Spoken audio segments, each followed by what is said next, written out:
Olá, alunos, tudo bem com vocês? Hoje vamos fazer as atividades finais do módulo 2.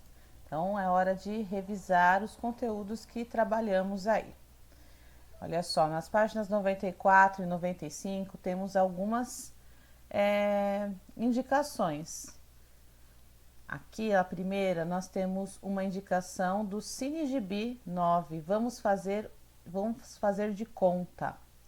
A turminha mais conhecida das histórias em quadrinhos brasileiras também pode ser vista no filme CineGibi 9. Vamos fazer de conta. Por meio de uma invenção de franjinha, diversas aventuras dos quadrinhos se transformam em 6 episódios muito divertidos. Fazendo minha HQ, olha só que legal. Você provavelmente gosta de ler histórias em quadrinhos, não é mesmo? Mas o que você acha de criar sua própria história? Acesse o site Meu Gibi, faça o cadastro e crie o seu. Depois vale mostrar para os colegas. Legal isso aqui, hein, gente? Olha, se vocês fizerem, manda para mim que eu quero ver.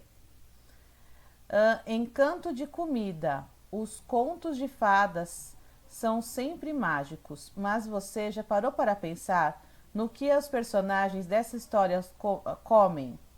Em A Cozinha Encantada dos Contos de Fada, você vai descobrir como preparar as delícias das histórias encantadas para saborear no mundo real.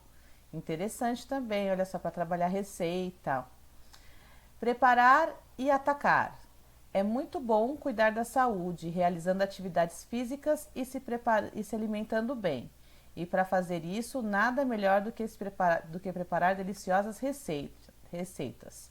No site Criança na Cozinha, mantido por Malu Pet, você vai aprender a fazer pratos saudáveis e gostosos. Chame todo mundo para fazer um lanchinho. Muito legal também para trabalhar receita aí e principalmente alimentação saudável. O mundo é das crianças. O que você acha de conhecer outras crianças de vários países? Foi o que Felipe fez.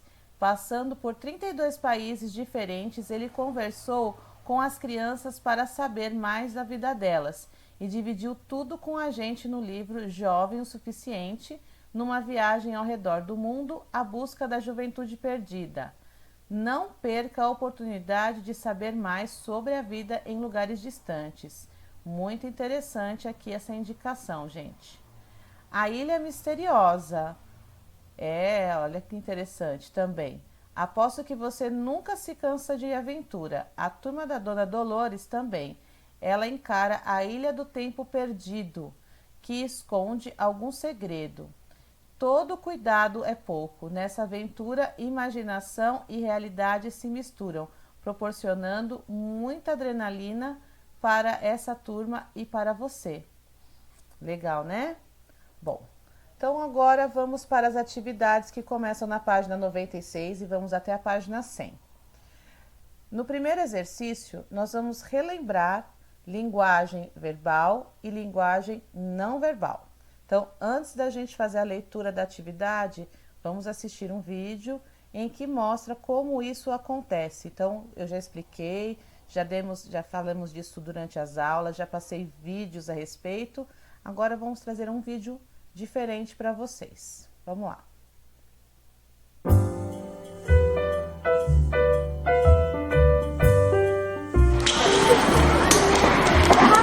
Hoje em dia, nas aulas de língua portuguesa, nós temos trabalhado numa perspectiva que contempla textos das mais diversas naturezas, o que a gente vem chamando de gêneros textuais. Essa diversidade de gêneros textuais na sala de aula faz com que o professor tente trazer o aluno para uma inserção social mais produtiva, né? Então, nossa obrigação é tentar fazer com que esse menino se transforme em leitor de todos os gêneros. Ele tem que ler o que tem no mundo. Quando eu falo de linguagem verbal, eu estou falando de palavras.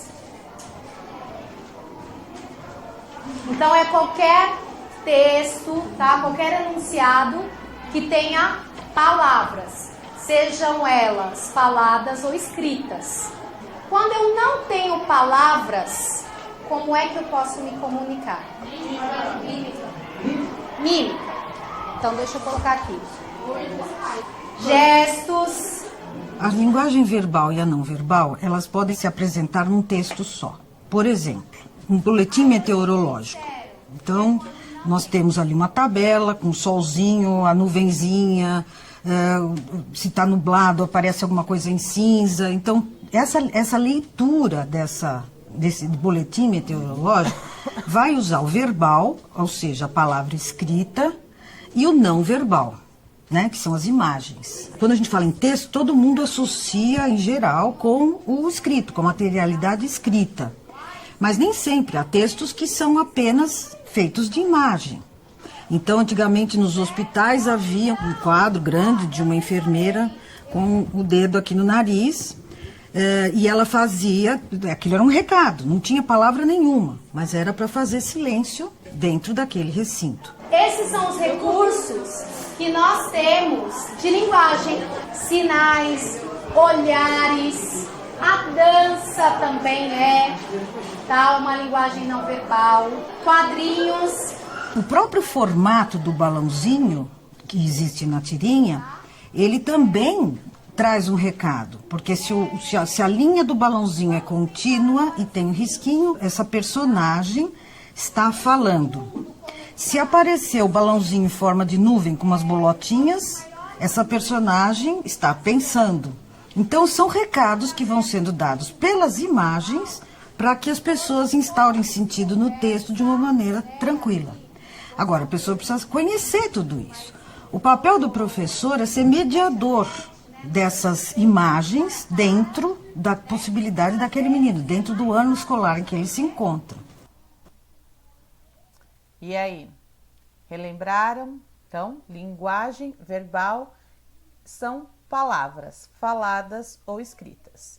E linguagem não verbal são imagens, gestos, expressões fisionômicas, mímicas, cores, imagens, fotografias, enfim. Tudo que transmite uma mensagem sem o uso de palavras. Na atividade 1, então, leia os textos a seguir e escreva qual é a linguagem utilizada em cada um deles. Verbal, não verbal ou mista. Lembrando que a linguagem mista é quando eu tenho a presença das duas linguagens, da linguagem verbal e da linguagem não verbal. Então, aqui eu tenho uma pintura, A Noite Estrelada, criada por Vicente Van Gogh, tá? Então, vocês vão analisar a pintura, tá? Aqui é a legenda. Então, a pintura é uma linguagem verbal, não verbal ou mista.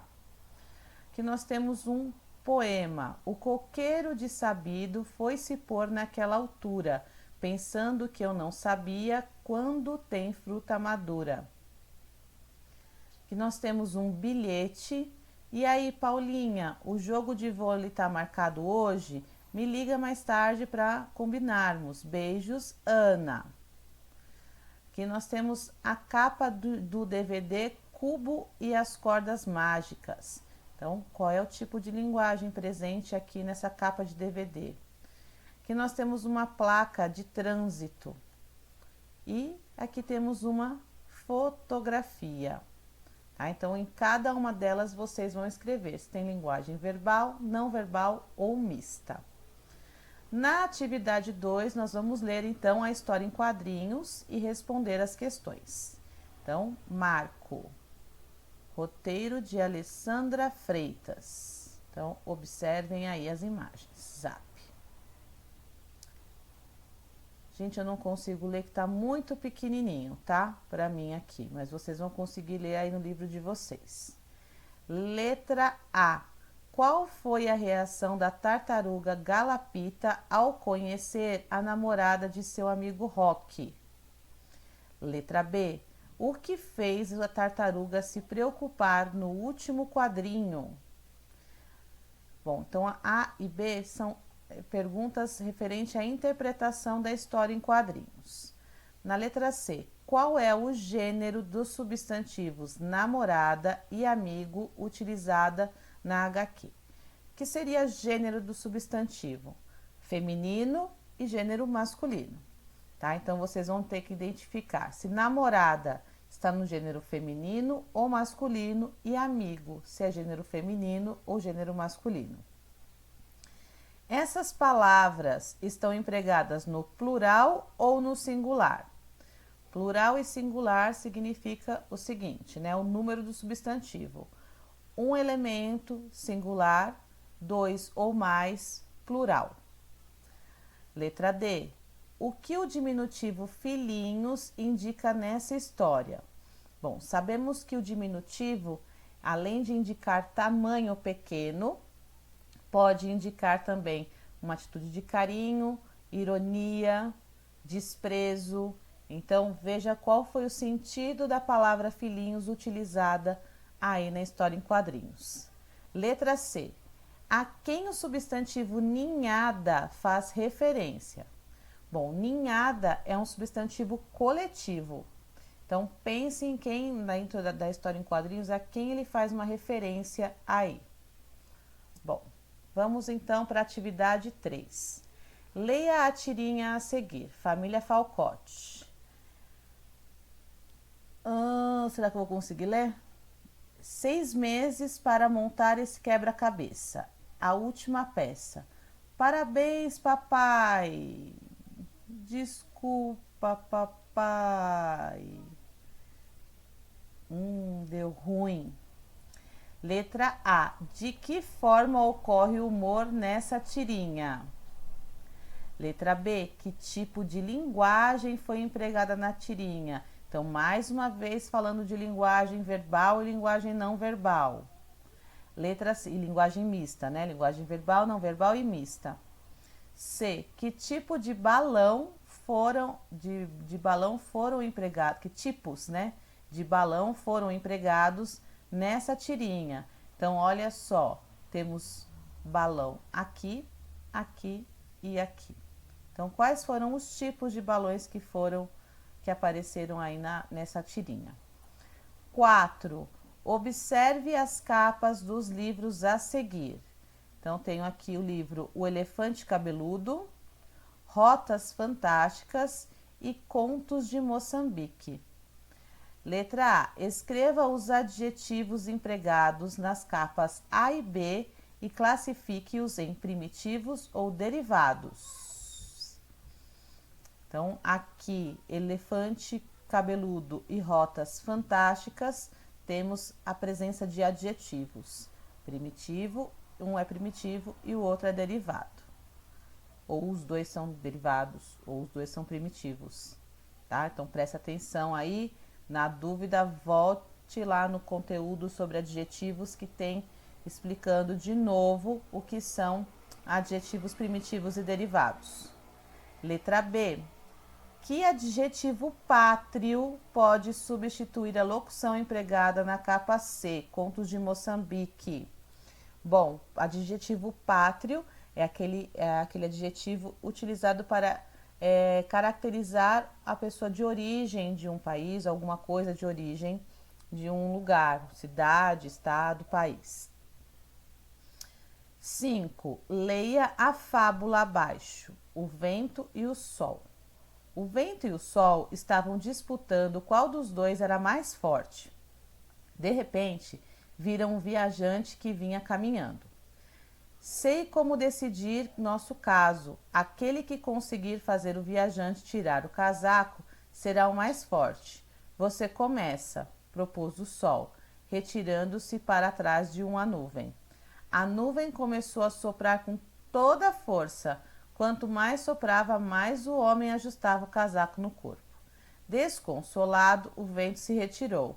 O sol saiu de seu esconderijo e brilhou com todo o seu esplendor sobre o homem, que logo sentiu calor e despiu o paletó. Letra A. Qual é a moral dessa fábula? Tchan, tchan, tchan. Letra B. Sublinhe na fábula palavras que possuem encontros vocálicos na mesma sílaba.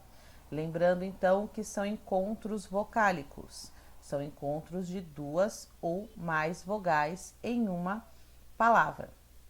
Certo? Quando 2 vogais ficam na mesma sílaba, nós chamamos de ditongo. Quando ficam 3 vogais na mesma sílaba, chamamos de tritongo. E quando neste encontro, na hora da separação silábica, uma vogal fica separada da outra vogal, chamamos isso de hiato.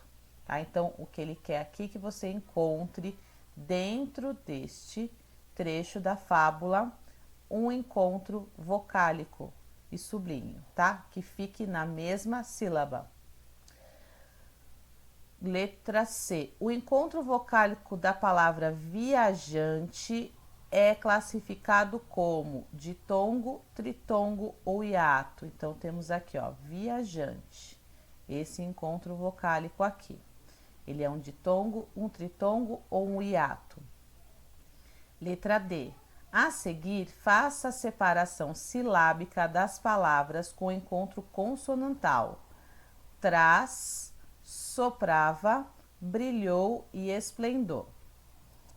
Bom, sabemos que tem encontros consonantais, né, que são encontros de consoantes, em que as duas consoantes possuem som, que podem ficar na mesma sílaba ou em sílabas diferentes. Letra E. Copie da fábula o trecho em que ocorre um discurso direto. Lembre que discurso direto é quando eu tenho o uso do travessão, onde o narrador dá licença para o personagem reproduzir a sua própria fala. Tá? Então, procurem no texto, tá fácil, só tem uma, não tem como errar e encontrar aí o discurso direto. Qual é o verbo de elocução utilizado pelo narrador nesse trecho? Ou seja, o verbo de elocução, normalmente ele aparece antes da fala, anunciando como esse personagem falou. Porém, ele também pode aparecer entre travessões no meio da fala do personagem, tá? Quando o próprio narrador, ali no meio da fala do personagem, ele faz uma citação para se referir de que maneira esse personagem está falando. Então, procure o verbo de elocução aí.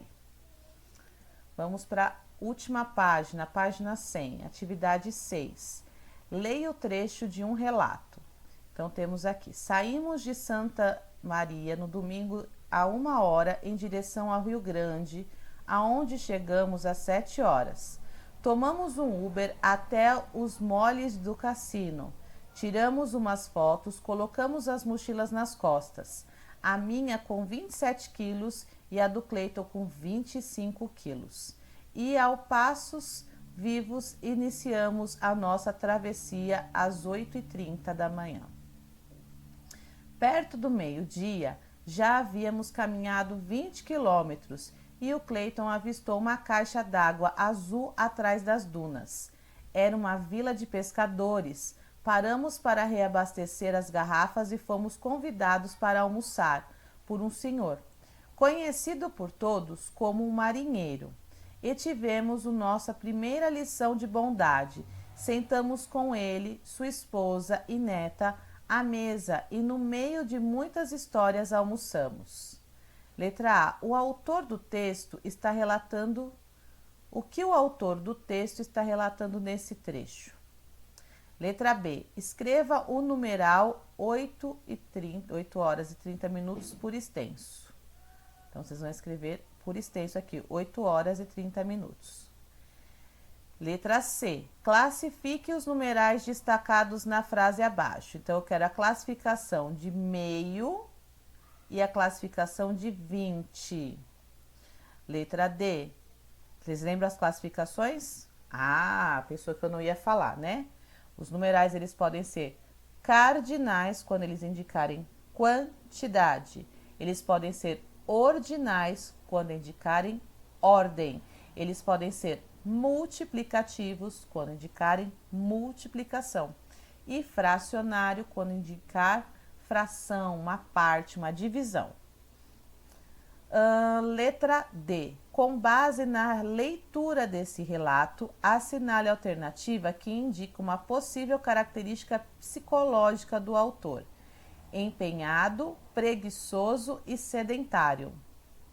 Então, escolha uma que caracteriza, né, uma característica psicológica do autor. 7.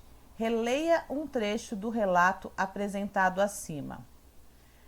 Com que função as vírgulas em destaque foram empregadas? Vírgulas foi o último assunto que nós trabalhamos, né? Então, vocês lembram que usamos a vírgula em algumas situações. Usamos para separar o nome do local da data. Usamos para separar o endereço, né, o nome da rua do número. Usamos para separar uma enumeração, ou seja, uma lista de itens. Usamos para separar o vocativo, que é o chamamento. E usamos também para isolar um termo explicativo. Então, por que foi utilizada a vírgula? Aqui. Cadê que mais? Aqui. Depois usamos aqui e aqui. Em 3 momentos a vírgula foi usada aí. Então, eu quero que vocês expliquem o porquê. Bom, fazendo as atividades e mandando as fotos lá no Google Sala de Aula. Lembrando que estamos em fechamento de médias, então preciso que vocês coloquem em dia tudo que estejam devendo, trabalhos, atividades, tarefas, porque eu vou fechar as médias. A partir da próxima aula, já vou mandar atividades extras, já nos moldes de como será essa avaliação bimestral. Então, qualquer dúvida, não hesitem em me perguntar. Me chamem no Hangouts, no WhatsApp, por onde vocês se sentirem à vontade para tirar as dúvidas. Mas não fiquem com dúvidas. Um beijo grande para vocês e até a próxima aula. Tchau, tchau.